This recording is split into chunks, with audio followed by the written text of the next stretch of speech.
आपको अपने सपनों को पूरा करने के लिए काम करना होगा, क्योंकि सपने कभी पूरे नहीं होते खुद से। कामयाबी उसके पास नहीं आती है जो सपने देखता है, कामयाबी उसके पास आती है जो सपनों को पूरा करने के लिए मेहनत करता है। आपको अपने सपनों को हकीकत में बदलने के लिए आपको अपने सपने के पीछे भागना होगा। वॉरेन बफेट के जैसा अमीर आदमी कैसे बने, ये मैं नहीं, वो हर बंदा सोचता है जो परेशान है, जो कुछ करना चाहता है बट उसे सही नॉलेज नहीं होती है। नमस्कार दोस्तों, मैं अमरजीत मोटिवेशनल यूट्यूबर आपका अपने चैनल एक डॉट में स्वागत करता हूं। आज हम जानेंगे वॉरेन बफेट कौन सी बातों को फॉलो करके आज वो इतने बड़े इन्वेस्टर बन गए हैं, अमीर आदमी बन गए हैं। वॉरेन बफेट, इनका जन्म 30 अगस्त 1930 में हुआ था, जो एक सक्सेसफुल अमेरिकी इन्वेस्टर और बिजनेसमैन हैं। वॉरेन बफेट का एक इम्पोर्टेंट रोल है जिसे हर व्यक्ति को समझना बहुत जरूरी है। सिर्फ उसको इन्वेस्ट करो जिसे तुम समझते हो और जिसमें तुम विश्वास रखते हो। वॉरेन बफेट के अमीर बनने के 10 रहस्य। सामाजिक पूंजीवाद।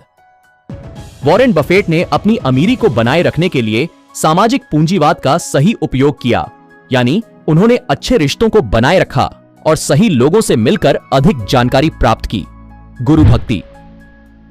बफेट ने अपने जीवन में कई उदार लोगों से सीखा और उन्हें अपने गुरु माना। धीरज और स्थिरता।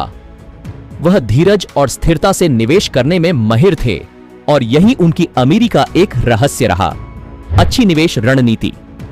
उन्होंने अपनी धन निवेश में बचती रखने और उचित समय पर बेचने की सही रणनीति का पालन किया। सीधी बोलचाल। वह सीधे और साफ बोलने के लिए जाने जाते हैं, जिससे उन्हें लोगों का विश्वास मिलता है। आत्मनियंत्रण।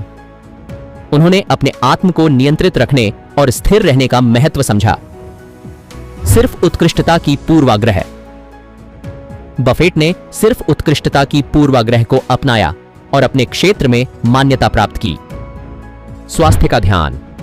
उन्होंने स्वास्थ्य का भी ध्यान रखा, क्योंकि एक स्वस्थ और तंतु मनुष्य ही सफलता की ऊंचाइयों तक पहुंच सकता है। गंभीरता। उन्होंने अपने काम में गंभीरता बनाए रखी, जिससे उन्होंने अपने लक्ष्यों की प्राप्ति में सफलता प्राप्त की। दूसरों की सुनी रायें। वह दूसरों की सुनते रहने को महत्वपूर्ण मानते थे और इससे वह निरंतर सीखते रहते थे। अब्दुल कलाम ने जीवन में आगे बढ़ने के लिए कहा, ख्वाब वही नहीं जो हम सोते वक्त देखते हैं, ख्वाब वही है जो हमें सोने नहीं देता। जब लोग कहेंगे कि तुम कुछ कर नहीं सकते, तो सिर्फ उन्हें हंसते हुए जवाब दो कि ठीक है, देखते हैं। Elon Musk. भगवत गीता में सफलता के लिए कई उपदेश हैं, जैसे कि कर्मयोग, भक्ति योग और ज्ञान योग। यहां कुछ मुख्य उपदेश हैं।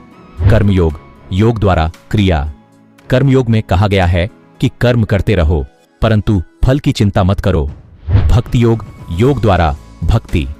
भगवत गीता में भक्ति योग का महत्व बताया गया है, जिसमें भगवान के प्रति भक्ति और समर्पण है। ज्ञान योग, योग द्वारा ज्ञान। ज्ञान योग में आत्मा का अद्वितीयता और ब्रह्म का ज्ञान महत्वपूर्ण है। सफलता का माप भी सिर्फ बाह्यिक यथार्थ सफलता से नहीं, बल्कि आंतरिक शांति और सामर्थ्य से भी किया जाता है। वॉरेन बफेट के जीवन से हमें क्या सीखना चाहिए? वॉरेन बफेट के जीवन से हमें कई महत्वपूर्ण सीखें मिलती हैं, जैसे कि धीरज रखना, निवेश में सततता और अच्छे निर्णयों के माध्यम से धन का सफल प्रबंधन। उनका मूल मंत्र दुर्घटना में अवसर देखना भी बहुत सीखने लायक है, जो हमें मुश्किल समयों में भी संजीवनी सोच को अपनाने की प्रेरणा देता है।